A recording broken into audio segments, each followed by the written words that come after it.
Le ministre des Infrastructures, des Transports terrestres et aériens a procédé ce vendredi avec ses équipes à la visite de chantier de construction de l'autoroute Dakar-Tivaouane-Saint-Louis s'étendant sur 200 km. Cette nouvelle autoroute est destinée à relier plusieurs pôles de développement et à devenir un moteur économique majeur une fois réalisée. La journée d'aujourd'hui, elle est très fructueuse, elle est pleine de renseignements, pleine d'espoir, avec beaucoup d'optimisme sur ce grand projet qui est la réalisation de l'autoroute Dakar-Tivaouane-Saint-Louis. Une autoroute qui sera moderne, une autoroute qui sera bonifiée par un élément important qui est la vidéosurveillance, qui a été évoqué lors des États généraux des transports publics, mais une autoroute dont le financement a été ingénieux.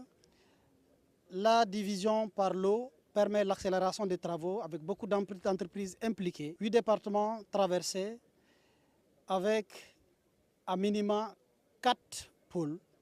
Le pôle de Dakar, de Thiès, celui du centre Louga et le pôle du Nord. Et le défi que le chef de l'État, son Excellence Bassirou Diomaye Diakhar Faye, nous a fixé, c'est d'assurer la connectivité des différents pôles.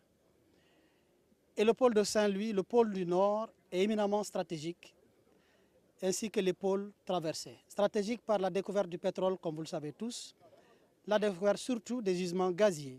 Le ministre Yankhoba Diémé a examiné de près les détails techniques du projet présenté par les ingénieurs de l'Agence des travaux et de gestion des routes sur le terrain. Cette visite de terrain a permis au ministre de rappeler aux investisseurs l'importance de respecter les échéances fixées pour le chantier. Chacun a des défis. Même l'État, il faut le dire, nous avons des défis parce que pour construire ce genre d'infrastructure, chacun doit respecter ses engagements dans les délais. L'État a sa part parce qu'il faut rappeler, quels que soient les investisseurs qui sont en jeu, c'est un chantier de l'État et tout le monde est appelé à contribution. Le ministre a également profité de cette occasion pour encourager les entreprises impliquées dans le projet à mettre en avant une approche responsable envers les populations à travers la responsabilité sociétale des entreprises. Oui, ils ne sont pas des philanthropes, ils sont là pour la recherche du bénéfice, mais il faut qu'on sache que c'est l'argent du contribuable in fine qui leur permet d'avoir du bénéfice. Et ils sont tous assujettis, la majeure partie, à des certifications.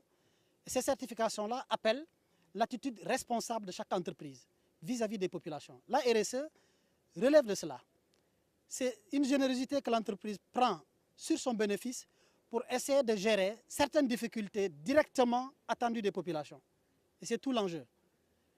Il faut le dire droitement, la RSE a souvent fait l'objet de détournements. Souvent l'entreprise fait, souvent elle ne fait pas comme il faut, parce qu'elle sait que derrière, comme ce n'est pas passé là où ça doit passer, le contrôle ne sera pas rigoureux. Pensons, le Djub Jubel Djubanti appelle tout le monde à cela et nous encourageons les entreprises à le faire. Et nous pensons que dans les prochaines dispositions, plus vous faites dans la RSE, mieux vous serez coté, y compris par ceux qui attribuent les marchés. Yankhoba Diémé, ministre des Infrastructures, des Transports terrestres et aériens, a jugé le niveau d'avancement des travaux acceptable, tout en soulignant l'importance cruciale de cette nouvelle infrastructure dans le développement économique, notamment dans les secteurs miniers, agricoles, halieutiques et touristiques.